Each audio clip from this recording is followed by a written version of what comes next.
आदरणीय दर्शकवृन्द नमस्कार। कार्यक्रम व्यक्ति विषय र विशेषमा यहाँलाई स्वागत छ। म रोहित दाल। अहिले नेपालको न्यायालय अत्यन्तै विवादमा परेको छ र यतिसम्म कि प्रधान न्यायाधीशले बोलाएको फुल कोर्ट समेत न्यायाधीशहरूले बहिष्कार गर्ने अवस्थामा पुगेको छ। यसै पनि सर्वसाधारणका लागि न्याय नहुने देश र भइहाले पनि महँगो न्याय किनबेच हुने भन्ने जस्तो आरोप लागिरहेको बेलामा न्यायपालिका आफै यसरी चाहिँ सङ्कटग्रस्त अवस्थामा पुगेको छ। यसले अब न्यायालयमाथि उठेका प्रश्नहरूको कसरी समाधान होला, यो निर्गोल कसरी निस्केला लगायतका विषयमा केन्द्रित रहेर आज हामी संवाद गर्नेछौँ र यसका लागि आज हामीसँग हुनुहुन्छ संवैधानिक कानुन व्यवसायी मञ्चका उपाध्यक्ष एवं अधिवक्ता अम्बर थापा। स्वागत छ कार्यक्रममा।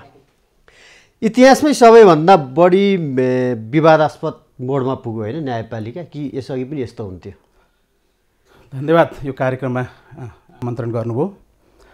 वास्तवमा न्यायपालिका भनेको last resort of the justice, हरेक मुलुकको एउटा अन्तिम न्यायको अन्तिम थलोको रूपमा र जसले कार्यपालिका व्यवस्थापिका लगायतका अन्य अङ्गहरूबाट हुने अन्याय अत्याचारका विरुद्धमा र यसलाई न्यायोचित समाज स्थापना गर्नको लागि जुडिसियरीको महत्त्वपूर्ण भूमिका हुन्छ।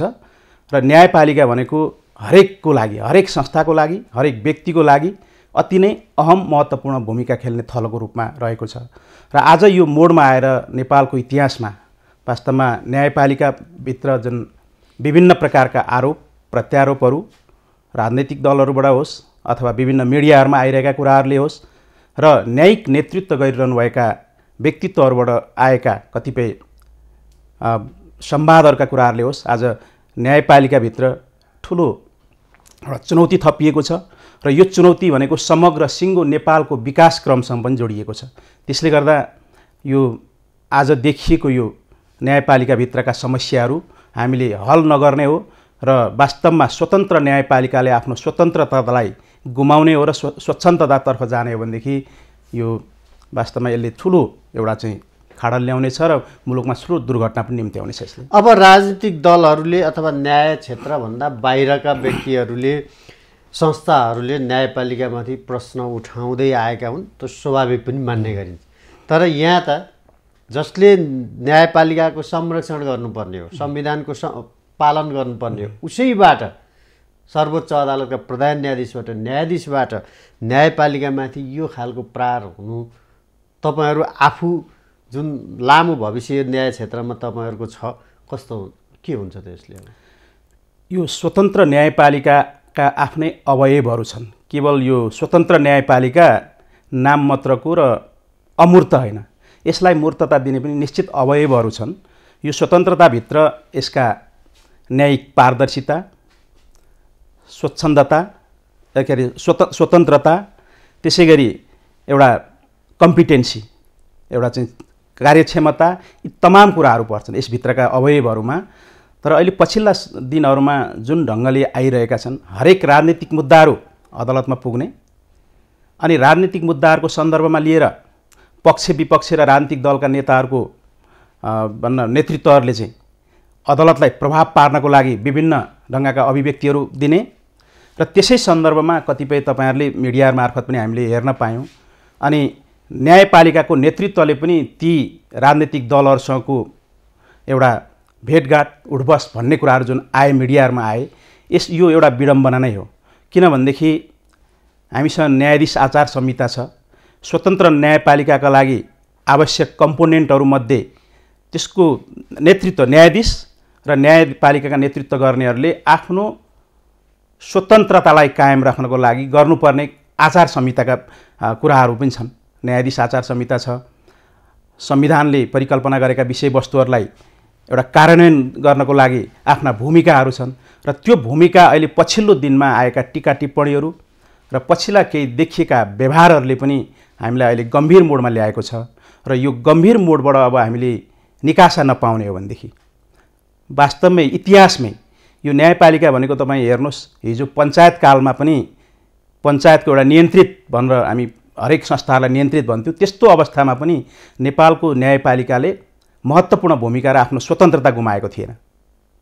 तर आज पछिल्ला दिनहरूमा हामी जुन हेरिरहेका छौँ यो आजको मात्रै दृष्टान्त होइन, यो केही समय अगाडि हामी प्रजातान्त्रिक अभ्यासहरू गर्न थालिसके पश्चात पनि यो आज मात्रै आएर होइन कि अगाडिदेखि पनि केही हाम्रो न्यायिक नेतृत्वहरूमा भएका कम्ती विचलनहरू र मलाई त भन्नुहुन्छ व्यक्तिगत भन्नुहुन्छ भनेदेखि जब हामीले एउटा न्यायपालिकाको हेड अफ द इन्स्टिट्युसन र एक्जिक्युटिभ हेड इन्स्टिट्युसन जुन बनायौँ त्यहाँबाट केही यो विकृति र विसङ्गतिहरूको चाहिँ सुरुवातहरू प्रादुर्भाव भएको चाहिँ मैले अनुभूति गरेको छु। यसपटकको विवाद चाहिँ कुनै बाहिर छैन, न्यायपालिकाको प्रमुख विरुद्ध न्यायपालिकाकै अब प्रमुख हुनका लागि वेटिङमा बसेकाहरू त्यसपछिका मानिसहरू छन् भनेपछि यो विवाद चाहिँ कसरी कहाँबाट सुरु भयो र प्रधान न्यायाधीशका विरुद्ध यति धेरै चाहिँ आक्रमण स्वाभाविक हो कि अलिक बढी छ? यो अब यसमा तपाईँ हेर्नुहुन्छ भनेदेखि अब केही हाम्रा एउटा पृष्ठभूमिहरू पनि हेर्नुपर्ने हुन्छ। स्वाभाविकले अहिले वर्तमान प्रधान न्यायाधीश जहाँ नियुक्तिदेखि लिएर केही विवादास्पद पनि बन्नुभयो नियुक्तिकै समयमा पनि, र तत्पश्चात उहाँका जुन काम कारबाहीहरूले पनि भन्न ठोस रूपमा हामीले प्रष्ट नदेखे पनि के भनेदेखि पछि मिडियाहरूमा आए, जस्तै रञ्जन कोइरालाकै केसहरूबाट पनि अलिकति विवाद त्यसले सुरुवात गरिदियो। हुन त त्यो कहिलेकाहीँ न्यायाधीशको चित्तमा लाग्ने भन्ने कुराहरू स्वाभाविक पनि प्रक्रियाहरू पनि हुन्।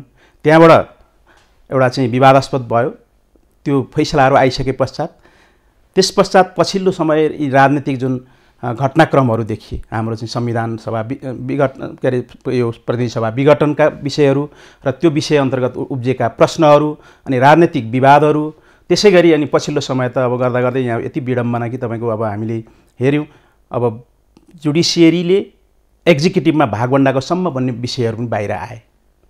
यो भइसकेपछि त यो त अति नै गम्भीर, यो हामी कल्पनासम्म पनि गर्न नसक्ने विषयहरू जब छ्यासछ्यास्ती मिडियाहरूमा आए, यसको जवाफ दिनुपर्ने स्थिति आयो। सर्वोच्च अदालतले होइन हामीले त मागेका छैनौँ, यस्तो सम्माननीयज्यूले यो मागे होइन, हामीले भागभण्डा खोजेका छैनौँ भनेर विज्ञप्तिसम्म दिनुपर्ने स्थिति आएपछि यो हावा नचली पात हलिँदैन भने जस्तै केही कुराहरू यी संवादहरूमा आए।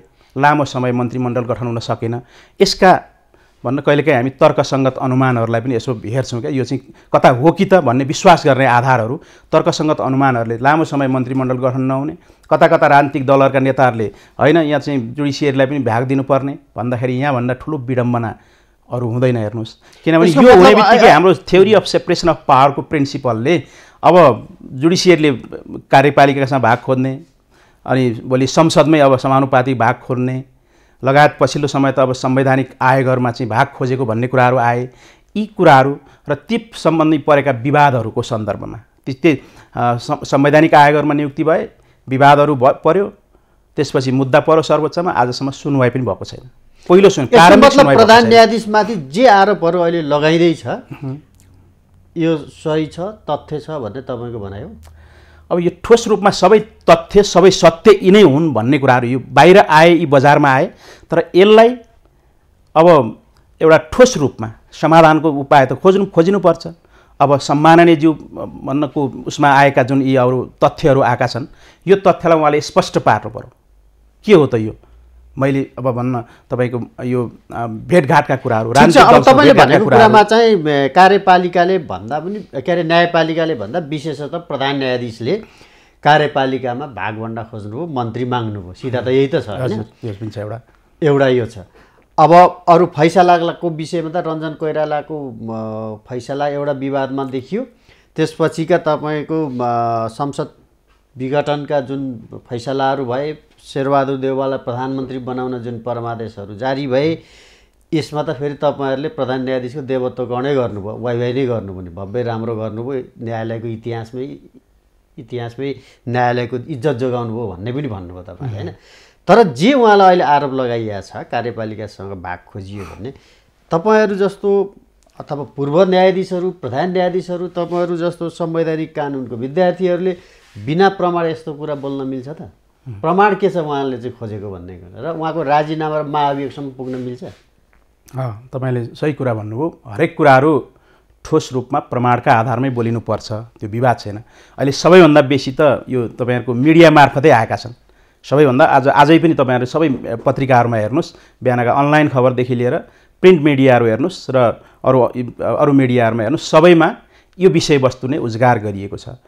अब प्रमाणहरू हुनुपर्छ, विवाद छैन, तर जुन कुराहरू आएका छन्, जस्तै यसमा मात्रै सीमित छैन कि यो हाम्रो अहिले न्यायपालिकाको शुद्धिकरण अभियानकै लागि भनेर हामीले सम्माननीय प्रधान न्यायाधीशज्यूले नै न्यायपालिकाभित्र हुने विकृति, विसङ्गति, अनियमितता, भ्रष्टाचार र बिचौलियाहरूको चलखेललाई कसरी रोकथाम गर्न सकिन्छ भन्ने त्यो एउटा चाहिँ विषयमा अध्ययन गर्नको लागि एउटा समिति नै बनोस्। सर्वोच्च अदालतका माननीय न्यायाधीशज्यू हरिकृष्ण कार्कीज्यूको संयोजकतामा एउटा समिति बनोस्। त्यो समितिले धेरै कुराहरू औल्याए। हेर्नुहोस्, नेपालको जुडिसियरीभित्र धेरै समस्याहरू छन् र पछिल्ला दिनमा आएर झन् यो चाहिँ झन् हामीले यसलाई निर्मूल गर्दै जानुपर्ने। हरेक प्रधान न्यायाधीश आउँदाखेरि पहिलो उहाँहरूको संसदीय सुनवाई समिति उसमा होस् अथवा आफ्ना अभिव्यक्तिहरू, म न्यायपालिकाभित्रको विकृति र विसङ्गति छ, हामीले स्वीकार गरेका छौँ, तर त्यो विकृति र विसङ्गतिलाई चाहिँ हामी निर्मूल पार्छौँ भन्ने कुराहरू आउँछ।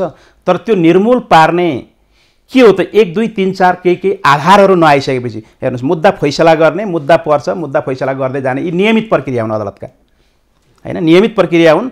सबै प्रधान न्यायाधीशहरू आउनुहुन्छ, यो उहाँहरूले गर्नुहुन्छ, जान्छन्। केही फैसलाहरूमा काहीँ कुनै फैसला टिका टिप्पणी होला, विवाद होला, काहीँ एकाडेमिक यसको डिस्कसन होला, तर के हो भन्दाखेरि विकृति र विसङ्गतिहरू कहाँ छन् त? एउटा आम रूपमा सामान्य नागरिकहरूले छिटो न्याय पाउन सक्दैनन्। त्यो पनि त हाम्रा भित्रका केही लुपहोल्सहरू के छन् त? त्यसै गरी अलि भन्न निश्चित मुद्दाहरूले चाहिँ एकदम चाहिँ चाँडो प्रायोरिटी पाएर मुद्दा फैसलाहरू हुने, यी कहाँ के छन् त? यसका भन्न हाम्रा कमी कमजोरी के हुन् त? यी सबै कुरा औल्याउनको लागि यसमा सबै पक्षहरूको भूमिका होला। केवल जुडिसियरीको न्यायपालिका र न्यायाधीशको मात्रै होइन, त्यसमा वकिलको पनि हुन्छ, प्राइभेट प्र्याक्टिसनर लयरहरूको नेपाल बार एसोसिएसनको होला, सरकारी वकिलहरूको भूमिका होला, त्यहाँ अरू एक्जिक्युटिभहरूको भूमिकाहरू होला। तर यो कहाँ कमी कमजोरी छ भनेर हामीले यसलाई औल्याउनको लागि अहिले जुन गति लिएर काम हुनु पर्थ्यो त्यो काम चाहिँ हुन नसक्नुका कारणहरू पनि, अनि सबै एकैचोटि यी कुराहरू आउन सक्छन्, आएका पनि त्यो कारण। मेरो यदि म गलत छैन भने 2031 सालदेखि अदालतको शुद्धिकरण, पारदर्शिता, यसको स्वच्छता चाहियो, यहाँ विकृति भयो, बिचौलिया हाबी भयो भन्ने कुरा 31 सालदेखि नै तपाईँको चाहिँ प्रतिवेदनहरू आइरहेछन्। अहिले हरिकृष्ण कार्कीजीको आयो पछिल्लो। तर अब यसरी आरोप लाग्दैछ कि अहिलेको प्रधान न्यायाधीश चोलेन्द्र शमशेर जवराले नै यी सबैहरू फोहोरहरू थुपारिदिए न्यायालयमा र न्यायपालिकालाई बदनाम गरे, त्यसकारण उनले पद छोड्नुपर्छ भन्ने कुरा गर्दा तपाईँहरू सकेसम्म सबैलाई न्याय होस् भन्ने मान्छेले त्यो न्याय चाहिँ हुन्छ त अहिलेको प्रधान न्यायाधीशलाई भन्न खोजेको? त्यो सही कुरो हो तपाईँले। यो अब एउटा क्वेसन चाहिँ छ, अगाडि काहीँ धेरै छन् विकृति, विसङ्गति र नेतृत्वहरूले आफ्नो भूमिका सक्षमतापूर्वक निर्वाह गर्न नसकेका अगाडिका पनि धेरै दृष्टान्तहरू छन्। तर त्यसको अर्थ यो होइन कि अगाडिका दृष्टान्तहरूलाई पनि थिए भन्ने एउटा नजिरको आधारमा पछिल्लो समय अहिले कुराहरू उठिसके, कुराहरू आइसके। यो मैले यहाँले राखेका जेन्युन प्रश्न हो। अहिलेको सम्माननीय प्रधान न्यायाधीशज्यूको मात्रै भूमिकाले अहिले जुन कुराहरू उठिरहेका छन्, आज बहिष्कार बेन्च अभद्र भन्न बेन्च बहिष्कारसम्मको पनि कुराहरू अहिले आइरहेको अवस्था देखिया छ आफ्नो कलिगहरूबाट, सर्वोच्च अदालतको न्यायाधीशबाट यति ठुलो सङ्ख्यामा। भनेपछि यो त के हो भनेदेखि यसमा केही कमी कमजोरीहरू चाहिँ नेतृत्वमा पनि छ भन्ने कुराहरू त यसलाई आत्मसमीक्षा त गर्नुपर्ने स्थिति छ। त्यो आत्मसमीक्षा मात्रै होइन, के हुन् त मेरा कमी कमजोरीहरू के हुन् त, यो कहाँनिर यो बिग्रेको छ र कहाँनिर यसलाई सच्याउनु पर्ने स्थिति हो भनेर त्यो प्रष्टताको लागि त अब नेतृत्वले नै यसको एउटा अब न्याय तपाईँले भन्नुभयो 14 जना न्यायाधीशहरूले चाहिँ अब फुलकोटै बहिष्कार गर्ने भन्ने कुरा आइरहेछ। चाहन्छन् 19-20 जना न्यायाधीशहरूमा होला, होइन? अहिले त 19 जना न्यायाधीश हुनुहुन्छ जस्तो लाग्छ मलाई। अब तपाईँहरू नै भन्नुहुन्छ भिडले न्यायलाई चाहिँ नियन्त्रण गर्न सक्दैन भनेर, अनि जति धेरै सङ्ख्यामा न्यायाधीशहरू भयो तिनीहरू चाहिँ ठिक, अर्को बेठिक भन्ने हुन्छ र न्यायमा? त्यस्तो होइन, प्रमाणका आधारमा सङ्ख्यात्मक आधारका प्रश्नहरू भएनन्। तर यो परिस्थितिको सिर्जना कसरी भएको छ त? आफ्नो जुडिसियरीभित्र एउटा नेतृत्व लिएर बस्नुभएको सम्माननीय ज्यूले आफ्नै कलिगहरू यत्रो सङ्ख्यामा, अब्सोल्युट हिजो भन्न 15 जना न्यायाधीश हुनुहुँदो रहेछ, 14 जनाले भोलिको हामी यो के अरे फुलकोटमा हामी उपस्थित पनि हुँदैनौँ भनेर भद्र ढङ्गले अवज्ञा गर्ने उहाँहरूको अभिव्यक्तिहरू आएका छन्। अनि यो परिस्थिति सिर्जना के त ती व्यक्ति न्यायाधीशहरूको हरेक व्यक्तिका स्वार्थ त होइनन् होला, हरेक इन्डिभिजुअलको स्वार्थ, न्यायाधीशको स्वार्थ तपाईँले अघि सुरुमा पनि राख्नुभयो, कतै यो एउटा त्यो भित्रको पनि एउटा चाहिँ गुटबन्दी कतै सुरु नेक्स्ट सक्सेसरको लागि त होइन भन्ने, त्यो कता कता मान्छेले त्यो एउटा अनुमान गर्ने आधारहरू हुन्। तर उठाइएका प्रश्नहरू, अहिले जुन उठेका प्रश्नहरू छन्, यी प्रश्नहरू जेन्युन छन् कि छैनन् भन्ने पनि हेर्नुपर्छ। त्यो उठाउने व्यक्तिहरूमाथि प्रश्न उठेको छैन त? जुन 14जना न्यायाधीशहरू छन् उनीहरूले गरेका फैसलामा प्रश्न उठाएको छैन त? प्रत्येकमा उठेको देखिन्छ त। फेरि त्यो यस्तो छ, उनीहरूले प्रश्न धोका जस्तो देखिँदैन प्रश्न। त्यो त यहाँ सुन्नु, न्यायाधीशहरूले गरेका फैसलाहरू एउटा हामी फाइनालिटी अफ डिसिजन भन्छौँ, सर्वोच्च अदालतले गरेको फैसला अन्तिम हुन्छ। त्यसका फेरि पुनरावलोकनका प्रोसेसहरू छन्, त्यसलाई पुनरावलोकन गर्ने, करेक्सन गर्ने ठाउँ त्यति मात्रै हो। अहिले हाम्रो त्योभन्दा ऊ छैन र म एउटा कानुनको विद्यार्थी हुनको नाताले फैसलाको फाइनालिटी अफ डिसिजनलाई मैले मान्नुपर्छ। तर त्यसका एकाडेमिक बहसहरू हुन्छन्, तर यो फैसलासँग मात्रै सीमित रहेन। अहिलेका पछिल्ला आएका विषयवस्तुहरू केवल फैसलासँग सीमित रहे, बाँकी कुरा त अप्रमाणित कुरा भयो नि त, होइन र? अब मन्त्री चाहिँ गजेन्द्र हमालजी मन्त्री बनाइएको कुरा चाहिँ उहाँको जेठान भन्ने हिसाबमा त त्यो कुनै प्रमाणित कुरा भएन। उहाँ नि काङ्ग्रेसको जिल्ला सभापति भइसकेको, प्रधानमन्त्रीले जवाफ दिनुपर्ने होला यसमा त। अझ बनाउनेले, प्रधानमन्त्रीले भनिरहनु भएको छ कि ऊ चाहिँ काङ्ग्रेसको कोठाबाट मन्त्री बनेका हुन् भनेर। अनि अप्रमाणित कुरोलाई ल्याएर न्यायपालिकाको प्रमुखमाथि चाहिँ यति धेरै अविश्वास र हिलो छाप्दाखेरि न्यायपालिकाको कद घट्यो कि बढाउने काम गरे त अरूले भन्ने मेरो प्रश्न हो क्या। अब सही कुरो हो। अब यो एउटा त फेरि तपाईँले भन्नुभयो, अब गजेन्द्र उहाँले मन्त्री नियुक्ति पनि हुनुभयो, 2 दिनपछि राजीनामा पनि दिनुभयो। त्यो राजीनामा दिनेले पनि कतै यिनै फेरि त होइन भन्ने मान्छेमा एउटा अनुमान गर्ने आधारहरू पनि आइयो। उहाँ तपाईँले भने जस्तै उहाँ एउटा नेपाली कङ्ग्रेसकै व्यक्ति हुँदो रहेछ, उहाँले एउटा राजनीतिक गर्ने त्यो कुरो गल्ती रहेछ भने सोच्यो भनेर अर्थ लाउन नि त सकियो। अब त्यस्तो छ, त्यो नैतिकता देखाएपछि अब त्यो नैतिकता चाहिँ यस्तो छ, यो जुडिसियरीभित्र यो स्वतन्त्रताभित्र यति महत्त्वपूर्ण अङ्गहरू जोडिया छ कि, यति महत्त्वपूर्ण स्थान छ कि यो स्वतन्त्र न्यायपालिकाको भन्नलाई तपाईँको माफी मिनाले होइन क्या। यो मैले होइन गल्ती गरेछु मिना भन्ने कुराहरू, माफी भन्ने कुराहरूले त्यो कुराहरू त्यसलाई हामीले राम्रोसँग औल्याउन सकेनौँ, त्यसलाई निमिट्यान्नै पार्न सकेनौँ भनेदेखि मैले भन्छु जिरो टलरेन्स क्या। न्यायपालिकाभित्रको जस्ट फेयर र इम्पार्सियालिटी भनेको यो चाहिँ जिरो टलरेन्स, यसमा कुनै उ गर्नै सकिँदैन। हेर्नुहोस्, त्यसलाई हामीले अलिकता चाहिँ यो मिस्टेक भएछ भन्ने कुरै हुँदैन। मैले अघि नै सुरुमै निवेदन गरेँ, यो last resort of the justice. कहीँबाट हामी अन्याय हुनसक्छ, एक्जिक्युटिभले अन्याय गर्न सक्छ, किन डे टु डे भन्न एउटा चाहिँ उ गर्ने अब शासन व्यवस्था सञ्चालन गर्नेले त्यसलाई करेक्सन गर्ने ठाउँमा चाहिँ काहीँ त्रुटिहरू रहन गयो भनेदेखि त्यसले त हेर्नुहोस् अब आम रूपमा जनविश्वास, हेर्नुहोस् योभन्दा राष्ट्रिय अन्तर्राष्ट्रिय स्तरमै पनि यो न्यायपालिकामा चाहिँ एउटा स्वतन्त्रता कायम गर्न सकेन, सक्षमता कायम गर्न सकेन र हामी एउटा स्वतन्त्र न्यायपालिकाको हामी यो चाहिँ अक्षुण्णता कायम राख्न सकेनौँ भनेदेखि यो अन्तर्राष्ट्रिय जगतले पनि नेपाललाई हेर्छ र यो यसमा धेरै हामीलाई चाहिँ विकास निर्माणमा पनि ठुलो असर गर्छ। यो न्यायपालिका भनेको चाहिँ तपाईँको कुनै कार्यपालिकाले अथवा व्यवस्थापिकाले विश्वास गर्ने कि नगर्ने भन्दा पनि यो न्यायपालिकाको सिधै असर भनेको चाहिँ जनता सर्वसाधारणसँग हो। यसले त दिने भनेको न्यायका उपभोक्ताहरू जनतै हुन्, हेर्नुहोस् होइन? हरेक कुराहरू उनीहरूले यदि विश्वास गरेनन् भने न्यायपालिका पनि स्वतन्त्र रहन सक्दैन। उसको विश्वास टुट्यो भने सबै टुट्छ। जनआस्था टुट्ने बित्तिकै न्यायपालिका, बाँकी तपाईँलाई एक्जिक्युटिभ कार्यपालिकाले विश्वास गरेर पनि न्यायपालिका बच्दैन भने, व्यवस्थापिकाले विश्वास गरेर पनि बच्दैन। यसलाई विश्वास चाहिँ सर्वसाधारण नागरिकले गर्नुपर्छ भन्ने छैन हामीसँग राजनीति। तर अब नागरिकको यसै पनि विश्वास नभएको यो न्यायपालिकामा यी गरिरहेका गतिविधिले जनताको विश्वास जित्यो त जनआस्था बढायो कि घटायो त भनेको मैले।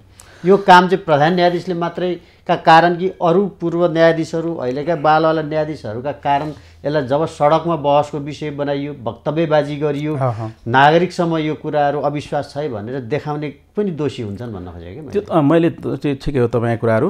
अब यो यसको जवाफदेही र जिम्मेवारी हरेकको छ, न्यायपालिकाभित्र बस्ने हरेक, किनभने नेतृत्वको एउटा मोरल रेस्पोन्सिबिलिटीदेखि लिएर सोल रेस्पोन्सिबिलिटी जाने एउटा कुरो छ। तर जुडिसियरीलाई, स्वतन्त्र न्यायपालिकालाई स्वतन्त्र रूपमा राख्नको लागि र त्यो एउटा चाहिँ स्वतन्त्र मान्यताले अगाडि बढाउनको लागि चाहिँ हरेक न्यायाधीश, तलका जिल्ला न्यायाधीशदेखि लिएर माथि सर्वोच्चका हरेक न्यायाधीशको पनि व्यक्तिगत भूमिकाले पनि त्यसलाई चाहिँ निर्वाह गरिरहेको हुन्छ। एउटा व्यक्तिका कारणले एउटा व्यक्तिले काहीँ कुनै ठाउँमा न्यायबाट विचलन भएका कतिपय दृष्टान्तहरू छन्। न्यायिक विचलनबाट न्यायाधीशका जाहिर गएका अवस्थाहरू पनि छन्। तर एउटा कारणले गर्दा के हुन्छ भने जनआस्था चाहिँ त्यसले भड्किन सक्छ, बिग्रिन सक्छ। यो भड्काउने काममा चाहिँ अहिले सडकमा यो मुद्दा पुर्याउने काममा जो अरू लागे उनीहरू पनि दोषी होला नि त। त्यो त तपाईँको मैले भने होइन, अगाडि अब अहिले पूर्व न्यायाधीश समाजबाट चाहिँ उहाँहरूले फोरमबाट न्यायाधीश समाज छ, त्यो फोरमबाट चाहिँ वक्तव्यहरू आएको छ। उहाँहरूले 1 2 3 4 5 अहिले सम्माननीय अहिले प्रधान न्यायाधीशज्यूको यो कदम भनेर उहाँहरूले बुदागत रूपमै यो कारणले गर्दाखेरि निकासा दिनुपर्छ, होइन भने उहाँहरूले त केसम्म भन्नु यो संसदले आफ्नो भूमिकासम्म निर्वाह गर्नुपर्छ सम्मको कुराहरू आएका छन्। तर त्यो तपाईँले भनेका कुराहरू हो, अगाडि उहाँहरूकै कार्यकालमा कस्ता कस्ता भूमिका थिए, उहाँहरूले गरेका व्यवहारहरू के थिए, फैसला के थिए, ती कुराहरू छँदैछन्, त्यसका पनि टिका टिप्पणीहरू छँदैछन्। र त्यसको अर्थ के हो भने कुनै न कुनै स्थानमा गएर हामीले सुधारका पाटाहरू त लिनु पर्यो, काहीँ न काहीँ गएर हामीले सुधारको सुरुवात त गर्नै पर्यो। यो सुरुवात चाहिँ अहिलेको प्रधान न्यायाधीश चोलेन्द्र शमशेर जबराको राजीनामा अथवा भएन भने महाभियोगबाट सुरुवात हुने भयो। यसको मतलब न्यायालयको सुधार चाहिँ यहाँबाट हुने भयो न्यायपालिकाको। अब म एउटा कानुन व्यवसायी र बारको पनि एउटा सदस्य भएको नाताले अब हाम्रो बार एसोसिएसनले पनि हिजोसम्म बार एसोसिएसनले एउटा चाहिँ निर्णय हिजो थियो। बार एसोसिएसनका पदाधिकारीहरू र उहाँहरू बस्नुभएको थियो, सम्माननीय प्रधान न्यायाधीशजी बस्नुभएको थियो। र आजैबाट गोला प्रथाद्वारा चाहिँ अब यो अथवा अटोमेसन सिस्टममा यो पेशीहरू व्यवस्थापन गर्ने भन्ने यो ठुलो एउटा जुडिसियरीभित्रको धेरै अगाडिदेखि चलिआएको कुरा चाहिँ के हो भनेदेखि पेशी तोक्ने कामलाई व्यवस्थापन एउटा वैज्ञानिक ढङ्गले गरौँ भन्ने कुराहरू आइरहेको हो। र यो पेशी प्रधान न्यायाधीशले तोक्दाखेरिको अवस्था चाहिँ अब यो अलिकता कता बेन्च सपिङ पनि भयो कि भन्ने बाहिर विभिन्न ढङ्गले कुराहरू उठिसकेपछि होइन यो अटोमेसनमा जाउँ अथवा अहिले तत्काल चाहिँ त्योभन्दा अगाडि गोला प्रथाद्वारा गरौँ भनेर आज जुन हिजो बस्दाखेरि अब यो तुरुन्तै गोला प्रथाबाट जाने भन्ने छ। र बार एसोसिएसनले मलाई लाग्छ आज पनि आफ्ना पदाधिकारीहरूसँग छलफल गर्दैछ। एउटा बार एसोसिएसनले पनि आफ्ना एउटा चाहिँ मत ल्याउँदैछ। के हो त यसको निकासा, के त सम्माननीय प्रधान न्यायाधीशले अब राजीनामाबाट यसो निकासा दिने हो अथवा अरू प्रोसेस हो, त्यो कुराहरू चाहिँ अहिले हाम्रा अब कलेक्टिभली नेपाल बार एसोसिएसनले पनि अब एउटा निर्णय गर्छ। म एउटा बारको सदस्य हुनु नाताले मैले पनि त्यसलाई पनि मान्नुपर्ने हुन्छ। तर यो स्थिति रहन हुँदैन। यो मुलुकको यो अवस्था तपाईँले भने जस्तै यदि सम्माननीयज्यूको कमी कमजोरीहरू छन्, काहीँ देखिन्छ अथवा ठोस रूपमा कहीँबाट प्रमाणित हुन्छ, उहाँले एउटा निकासा दिने कुराहरू भयो। होइन भने तपाईँको अब यदि त्यस्ता कुराहरू यी सबै भन्न हावामा पछि चलेका छन् अथवा मिडियामा पनि त्यत्तिकै लेखिया छन् भनेदेखि त्यसको पनि त्यो ट्रायल हुनु भएन। यो ट्रायलमा रहेर यदि यसैमा मात्रै सीमित रहनु भएन, यसले निकासा चाहिँ पाउनै पर्छ। कसरी पाउँछ निकासा? अब यसको निकासाको राजीनामा हो। यसको निकासाको लागि मैले अघि नै भने यदि गलत ढङ्गले यी कुराहरू आएका छन्, सबै मिडियाहरूमा आएका छन्, त्यसको परीक्षण त हुनु पर्यो नि। गलत ढङ्गले यी सबै कुराहरू आएका छन्, कसैबाट उक्साटमा यो चाहिँ भन्न कहीँबाट तपाईँले अघि भने जस्तै कतै नेक्स्टको लागि यो आएको छन् भने त्यो कुराहरू पनि हेर्नु पर्यो। यदि होइन यो गलत छन्, कमी कमजोरी छन्, यो जुन अघि सबैभन्दा ठुलो कुरो त जुडिसियरीले भाग खोज्यो भन्ने। र सबैभन्दा समस्या तपाईँको अघि नै मैले निवेदन गरेँ, यो अस्तिको प्रतिवेदनमा पनि आएको छ, हरिकृष्ण श्रीमानको प्रतिवेदनमा पनि यो संवैधानिक परिषदमा जुन रहेर नियुक्तिहरू भए त्यो नियुक्ति विवादास्पद भयो। आज एक वर्ष हुन लाग्यो, त्यसको सुनवाई हुन सकेन। 10 महिना भयो, यसको सुनवाई हुन सकेन। त्यसले के देखाउँछ भन्दाखेरि हाम्रा यी पद्धति र प्रणाली कतिपय चाहिँ सिस्टममै पनि लुपहोल्सहरू रहे। प्रधान न्यायाधीश नभइकन प्रधान न्यायाधीशको चाहिँ बेन्चबाट के अरे संवैधानिक के अरे त्यसमा सुनवाई हुन नसक्नु त अब फुल बेन्चलाई अथवा भनौँ न फुल बेन्चलाई चाहिँ एउटा न्यायाधीशको फैसलाले रोकिरहेछ नि, होइन र? त्यहाँ पनि न्यायाधीशहरू चाहिँ चोखा छन् र भने त्यहाँ त्यो पनि अब आदेश हो, अन्तिम फैसला होइन, अन्तरिम आदेशले रोकिएको छ। त्यसका सवालमा पनि अब हुने काम त त्यहाँबाट त्योबाट पनि भयो। अन्तरिम आदेश भएर चाहिँ अहिले सुनवाई नगर्नु भन्ने कुराहरू भएको छ। त्यसको सन्दर्भमा पनि अब एउटा बौद्धिक छलफलहरू बहसहरू चलेका छन्, त्यसको विषयहरूको सन्दर्भमा पनि। अब यसरी प्रधान न्यायाधीशले नै तपाईँले अघि बारम्बार भन्नुभयो, त्यो बिचमा एउटा जोडिहाल्छु, दोस्रो प्रधान न्यायाधीश बन्नका लागि भएका यी सबै कसरतहरू हुन् भन्यो भने सही हुन्छ? अहिले उठेका विषयहरू त्यो भन्दा पनि सही भन्दा त्यसमा पनि सहमति हुन सक्ने त्यस्तो त्यो लेभलबाट उठेका कुराहरू, त्यो लेभलबाट उठेका होइनन्। इस्युहरू कहाँबाट उठे भन्ने यसको भन्न मुख्य जडहरू कहाँ हुन् त, होइन? यस्तो ग्राउन्ड रियालिटीहरू कसरी आए भन्ने कुराहरू पनि हो होइन। अब यहाँ धेरै कुराहरू छन् हेर्नुहोस्, यो त अब हिजोको न्यायाधीश नियुक्तिदेखि लिएर अनि त्यसपछिका अरू काम कारबाहीहरूदेखि लिएर र आजसम्म आउँदा अब भन्न अब जुडिसियरीले भेटघाटका कुरादेखि लिएर भन्ने जुन कुराहरू त्यो कुरा त तपाईँले 52 साल भदौ 12 गते विश्वनाथ उपाध्यायजीले गरेको फैसलादेखि नै प्रश्न त धेरै उठिरहेछ। यो प्रधान न्यायाधीशको मात्रै कहाँ कुरा छ र हैन, यो विवाद छैन। मैले अघि नै मैले भने अगाडिको नेतृत्वले लिएर सबै दुधले धोएका अघिल्लो नेतृत्वहरू सबै एकदमै सम्मानित ढङ्गले भन्न विदा हुनुभएको भन्ने छैन। तपाईँलाई म एउटा उदाहरण दिन्छु। हाम्रा बार एसोसिएसनले त्यो आउटगोइङ प्रधान न्यायाधीशहरूलाई विदाई गर्ने प्रचलन पनि थियो। कतिपय अवस्थामा पछिल्लो समय विदाई नै गर्न छोडे। गोपाल पराजुलीलाई गर्नु, विदाई नै दामोदर शर्मालाई गर्नु भएन, विदाई नै गर्न छोड्यो। त्यो कारण के हो भन्दाखेरि विदाई गर्ने योग्य पनि भएन हैन प्रधान त्यो। अब त्यो मैले भन्न त्यसका पछाडिका धेरै कारणहरू छन् नि त। किन भयो भने त बार एसोसिएसनले एउटा सम्मानपूर्वक अनर गर्ने एउटा पद्धति थियो, त्यो पद्धति बिग्रियो भनेपछि यसको अर्थ यहाँ मैले यो अहिले जोड्न खोजेँ के हेर्नु भनेदेखि अहिलेको न्यायिक पद्धति र अहिलेको न्यायिक नेतृत्वमा समस्या र अगाडि एकदम चाहिँ सबै एकदम चोखो अनि त्यसपछि धेरै सम्मानित भन्ने त्यो पनि होइन। अगाडिका धेरै समस्याहरू मैले अघि नै भने जुन जुडिसियरी र एक्जिक्युटिभको हेड हामी एउटै हुनु नै हाम्रो ठुलो एउटा चाहिँ त्यो त्यहाँबाट सुरुवात, त्यो एउटा ठुलो सुरुवात थियो। तर अब दुरुपयोगको सुरुवात न्यायपालिकालाई सुधार गर्ने कुरा त अब छँदैछ। त्यसमा चाहिँ अब प्रधान न्यायाधीशको भूमिका महत्त्वपूर्ण भइहाल्यो, नेतृत्वदायी नै भूमिका हुन्छ। बाँकी त्यहाँको प्रशासन होला, न्यायाधीशहरू होलान्, तपाईँहरू कानुन व्यवसायीहरू होलान्, यी सबैले अब अहिलेको प्रधान न्यायाधीशलाई चाहिँ राजनीतिक दलहरू सबैले प्रयोग गरे। अब औचित्य त समाप्त भयो, सकियो, अब उनलाई फ्यालिदिनुपर्छ, अर्को ल्याउनुपर्छ भन्ने मानसिकताले पनि काम गरेको हो। यो प्रयोग भए यस्तो प्रयोग गरे होलान् भने म अब त्यो विश्वास चाहिँ म गर्थ्यो। यदि गरे रहेछ भनेदेखि यदि राजनीतिक दलहरूले प्रयोग गरेर आफ्नो स्वार्थ सिद्ध गरेका रहेछन् भने त्यो एकदम गलत हो।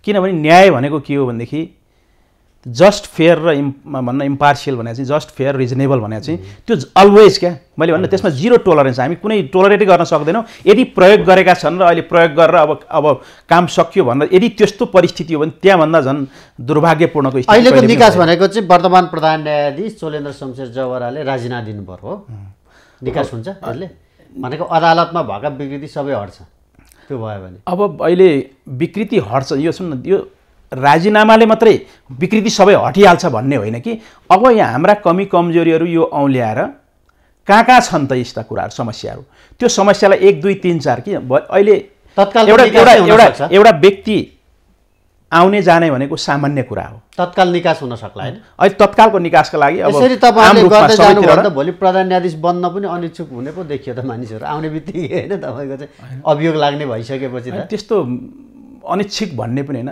आफूले एउटा कुरो के हो भनेदेखि आफूले आफूलाई पनि पढ्नुपर्छ कि तपाईँले गरेका काम कारबाही र व्यवहारहरू त्यहाँ छन्, त्यसका लिमिटेसन परिसीमाहरू छन् के। न्यायाधीशका पनि परिसीमा छन्, राजनीतिक दलका पनि परिसीमाहरू छन्। आफ्नो आफ्नो परिसीमामा बसेर काम गर्दा छन्, काम गर्दा टिका टिप्पणी विवाद नहुने भन्ने होइन। तर एक्सटेन्ट अफ डिस्प्युट चाहिँ कहाँ पुगेको छ त, त्यसको लेभल अफ एउटा डिस्प्युट कहाँ पुगेको छ भन्ने कुरा पनि निर्क्योल गर्छ। तर अहिले पछिल्लो समयको यो के भयो भनेदेखि हामीले धेरै यो नियुक्तिदेखि लिएर न्यायाधीश नियुक्तिका कुरा विवाददेखि लिएर अहिले पछिल्लो समय यो चाहिँ जुन राजनीतिक दलहरूसँगको एउटा चाहिँ सौदाबाजीका कुराहरूसम्म कुरा आएका कारणले गर्दाखेरि यदि यो हो रहेछ भनेदेखि त हेर्नुहोस् यो ठुलो गम्भीर हो, देशको लागि दुर्घटना पुर्याउँछ। न्यायालय पनि एउटै आशा र अपेक्षा गरे विषय।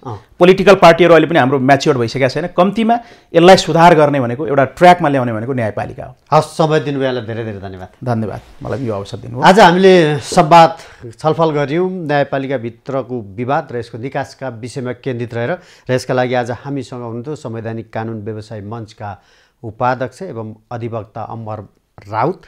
कार्यक्रमको निर्धारित समय सकिएको छ। खबरभित्रको खबरका लागि हेर्दै रहनुहोला एम न्युज खबर। नमस्कार।